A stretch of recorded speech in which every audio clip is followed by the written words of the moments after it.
শুভ দুপুর সকল ফেসবুক বন্ধুদের। একদিন আগে আমি আমার নিজের লেখা ইচ্ছেটানা একটি কবিতা আবৃত্তি করে ফেসবুকে পোস্ট করেছিলাম এবং সেখান থেকে অনেক প্রশংসা কুড়িয়েছি আমি, এবং সেগুলো আমার নতুন করে লেখার অনুপ্রেরণার রসদ, রাখবো চিরকাল মনের মণিকোঠায়। এবং সেদিনই সকালবেলা আমি আরেকটি কবিতা লিখেছিলাম। ইচ্ছেটানা কবিতাটি ছিল অনেক পুরনো, বাট আজকে যেটি আমি পাঠ করতে চলেছি সেটি সেদিনেরই, মানে একদিন আগের লেখা।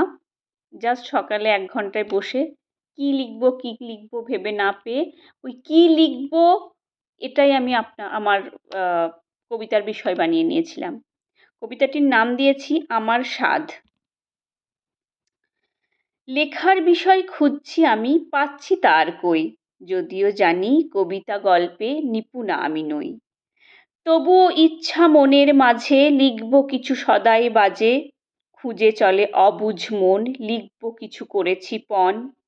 ভেবে ভেবেই যায় দিনক্ষণ ভাবনার নাই শেষ।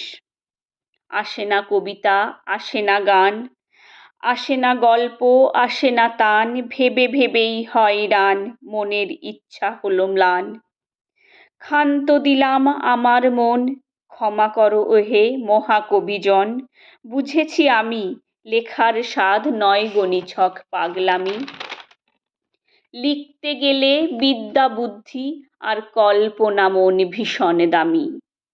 যে কল্পনা অবাধ অসীম অধরা আকাশ সম, সে কল্পনায় ভর করার সাধ্য নেই যে মম।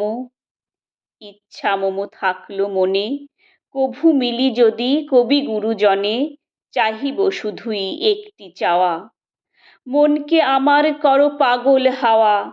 সে হাওয়ায় ভর করে মন চলে যাবে কল্পলোকে, সেথা হতে বুঝি পাবো আমি অধরা কল্পনাকে। তখন হয়তো ছন্দ তানে ভরবে আমার খাতা, তখন হয়তো উঠবে ফুটে মনের সুপ্ত গাথা। বাস এইটুকুই। আমি জানি না কেমন হয়েছে। যদি আপনাদের ভালো লাগে থাকে তাহলে আবার জানাবেন। আমি আবার নতুন কিছু নিয়ে আসব। আমি লিখি এগুলো আমার নিজের মনের ইচ্ছা এবং স্বাদ থেকে। সো আপনাদের প্রশংসা বা আপনাদের ভালো লাগার কমেন্টগুলো আমাকে অনেক অনুপ্রেরণা যোগায়। শুধুমাত্র ভালো লেগেছে বলে আপনারা কমেন্ট করবেন না বা বলবেন না। যদি কিছু ভুল ত্রুটি থাকে তাহলে সেগুলোও জানাবেন। তাহলে পরবর্তী সময়ে আমি সেগুলোকে শুধরানোর সুযোগ পাবো। আশা করি ভালো লাগবে। ধন্যবাদ।